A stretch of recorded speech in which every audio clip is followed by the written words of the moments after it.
আল্লাহ রাব্বুল আলামিন বলতেছে আর রহমান আমি হলাম কে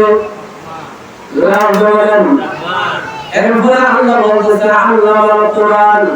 জোরে বলেন কোরআন কে নাযিল করেছে কে শিখায়েছে আল্লাহ বলেন এরপরে আল্লাহ বলতেছে খালাকাল ইনসান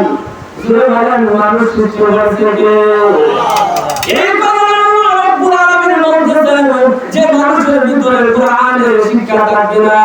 যে মানুষের ভিতরে এই কোরআনের আদর্শ কোরআনের নিয়ম কানুন তার জীবনের মধ্যে থাকবে না, সেগুলো তো মানুষ না, সেগুলো তো হচ্ছে চতুষ্পদ জানোয়ারের মতো।